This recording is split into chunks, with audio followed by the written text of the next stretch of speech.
Hello, welcome, and thanks for joining us on this edition of News 2. I'm Sandra Romancing. September 3rd is about a week away, and that's when public school students head back to school. The Department of Education is enforcing the new redistricting plan they rolled out last school year to help cut costs. News 2's Erica Parsons has more. Today, these halls are filled with educators, but next week, hundreds of students will be heading back to schools, and officials are looking forward to the new year with its new changes. Very, very excited that we are getting back our faculty and staff into our schools. This week, schools have been filled with all that's familiar: orientation with ID and scheduling pickup, school lockers. But this is the second and final phase of a controversial 2-year plan to redistribute students. Last year, all incoming students were routed to the appropriate schools closest to their homes. We're having challenges with attendance. We're having challenges with the cost of our bus transportation. And we're having challenges with making sure that the classrooms and the schools are right-sized. About 170 elementary students were moved. We looked at the dynamics and looked at the bus routes and looked at how much it was costing to transport students, with the times and with the austerity measures, and looking at how we can, cut back without actually impacting staff. It really was the only option that we can go with. Parents were given the chance to appeal the decision to a committee if the chance was a hardship. In the past, funding and a stronger economy allowed the department to accommodate conveniences. No more. We have open enrollment, so all year, anytime in the school year, a child can come in that district to register for that particular school.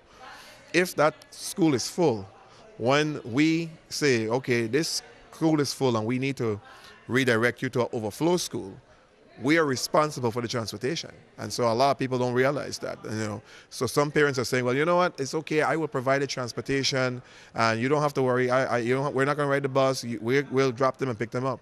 But you're still picking up a seat for a child that's in the district that we would have to tell somebody else that they have to go to another school. So there's an impact. Superintendent Malloy says he knows it's a tough transition, but he's asking for the parents' cooperation. In each of our schools, quality teaching takes place, and we have to make sure that confidence level is there, and at the same time foster more dialogue with our parents and our schools so that you can in fact see that what's happening in our schools is nothing short of fantastic in a lot of areas that we're not getting credit for. Erica Parsons, News 2. Education officials held public outreach campaigns before implementing the new redistricting plan. Parents whose children were moved were notified at the end of last school year. We'll have more school news coming up, but first, an announcement from Delegate Christensen. The Virgin Islands Department of Planning and Natural Resources is a recipient of $140,000 grant from the National Oceanic and Atmospheric Administration. This grant is part of a cooperative statistics state federal grant, and it will be used for commercial catch trip report data. The data will then be collected and entered into an electronic database that will then be available for stock assessment on a real-time basis on an online system that will provide a basis for improved fisheries and monitoring and management. That's according to a release from Delegate Christensen. Well, all public schools begin next week, and parents are urged to take advantage of the Parent-Student School Participation Program. If you're not quite sure what this program is all about, News 2's Shanika Robinson has some information that will benefit you this school year. School is about to be back in session, and not only are students getting prepared, but so are their parents. It is important that all parents are aware of the Parent-Student School Participation Program that former Senator Osbert Potter pushed to be approved in October of 1996. This bill allows parents 2 hours off from work every month to visit their child.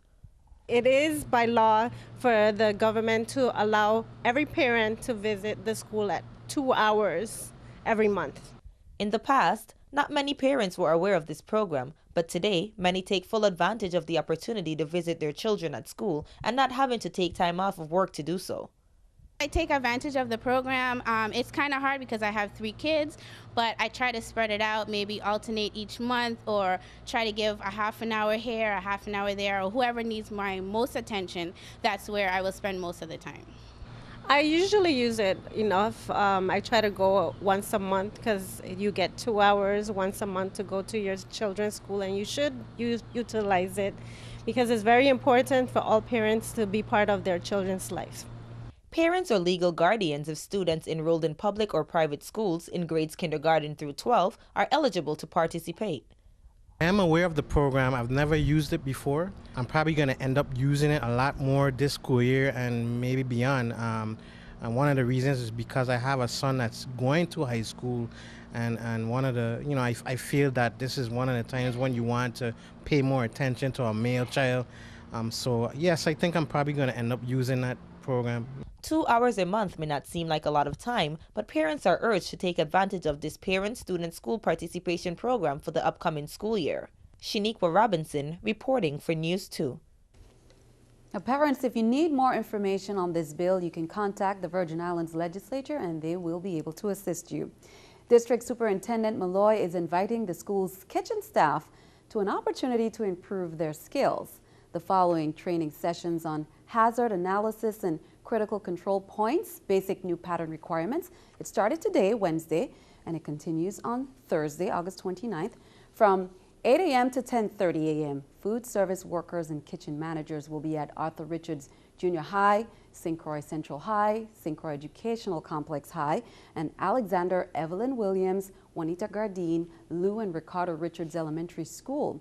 Now from 10 a.m. to 12 noon, food service workers and kitchen managers at St. Croix Educational Complex High, Elena Junior High, John Woodson Junior High, Eulalie Rivera, Alfredo Andrews, Charles H. and Pearl B. Larson Elementary Schools.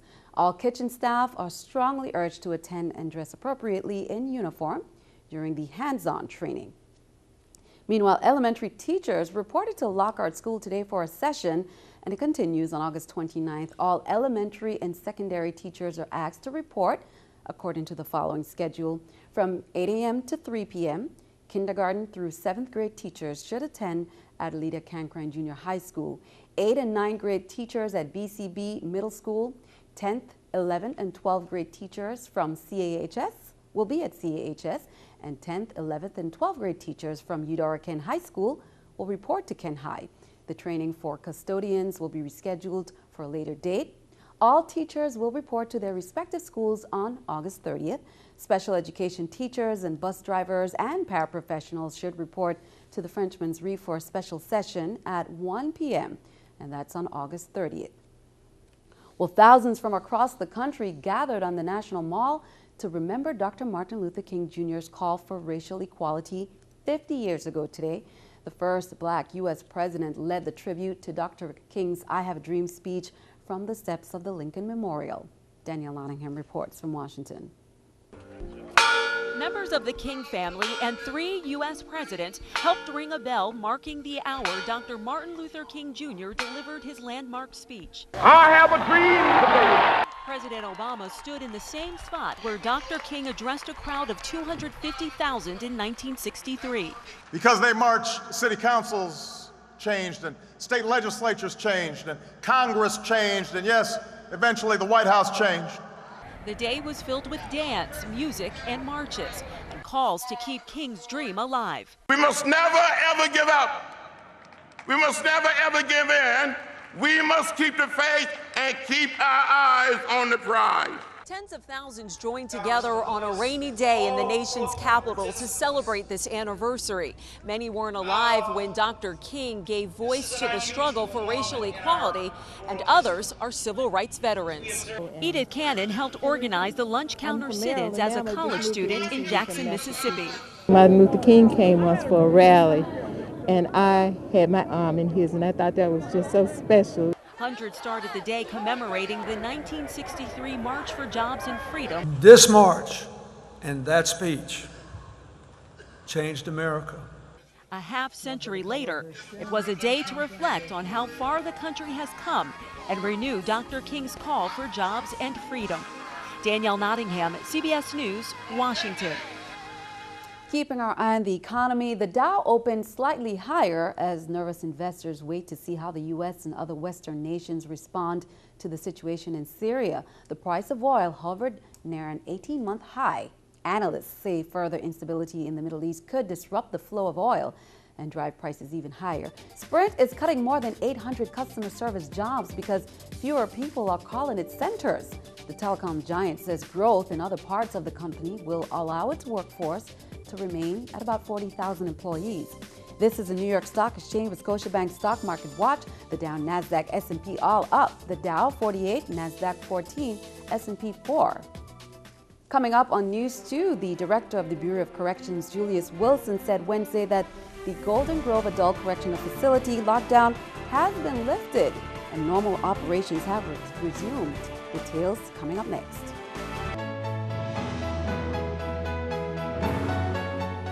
Director of the Bureau of Corrections, Julius Wilson, said Wednesday that the Golden Grove Adult Correctional Facility lockdown has been lifted and normal operations have resumed following last week's illness of an inmate. Wilson further said that the negative results of meningitis have been returned from the Juan Louis Hospital's medical staff. Wilson reiterated that the case was isolated and that all precautions were taken to ensure inmate and staff safety. He said the attending physician at Louis Hospital notified the Bureau of Corrections medical director and provided the results of the testing, which were negative for meningitis. At this point, the Bureau has exhausted the administrative process. Normal operations have resumed at the Golden Grove facility. Wilson added that they will continue to monitor the affected inmate as well as all other inmates for signs of similar symptoms or complaints. The U.S. Virgin Islands Department of Tourism and the Economic Development Authority will have an increased presence this year at the Black Enterprise Pepsi Golf and Tennis Challenge on August 29 to September 1st. This annual gathering will attract close to 1,000 African-American business executives, celebrities, and athletes to PGA National in Palm Beach Gardens. Florida representatives from the USVI will engage with this strategic audience to drive investment as well as corporate and leisure travel to the territory. Governor John DeYoung will speak to attendees on August 30th, positioning the U.S. Virgin Islands as the ideal destination for Black professionals to visit and do business. First since the USVI became a sponsorship partner in 2009. His presentation will highlight the destination's appealing business climate, from generous business incentives such as a 90% reduction in U.S. corporate income tax to attractive exemptions such as those on business property taxes. Well, into your health, thousands of children start smoking every day now. A national task force is recommending doctors to get involved to try to prevent children from picking up the habit. Adriana Diaz reports from New York.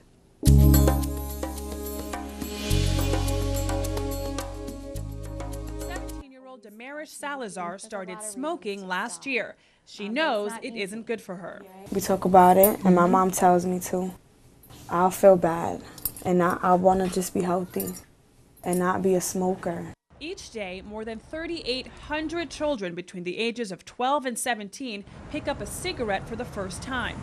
Now, a national task force is recommending pediatricians and other doctors start tackling this issue with their young patients. Provide interventions, and they can be conversations, telephone counseling, video, written materials to youth and adolescents in their practices. Recent studies show intervening early can help lower the chances a young person will start smoking by almost 20%. With 1,000 children under 18 becoming regular smokers each day, Dr. Jessica Sessions says it's never too early to start telling kids tobacco can lead to cancer and heart disease. We really try to hone in on the patient that's not smoking yet, that might have a parent that smokes or a friend that smokes, and really trying to give them the message that smoking is dangerous. Damaris feels a warning from doctors might help. I think a doctor can influence a teen, but I think it's within themselves if they really want to smoke or not smoke. They don't listen to the parents, they gotta listen to at least a doctor. This mom hopes her daughter gets the message and stops lighting up for good. Adriana Diaz, CBS News, New York. Smoking is the top cause of preventable death in the U.S., killing about 440,000 people every year. Be sure to stick around. Your NEWS2 AccuWeather forecast is coming up next.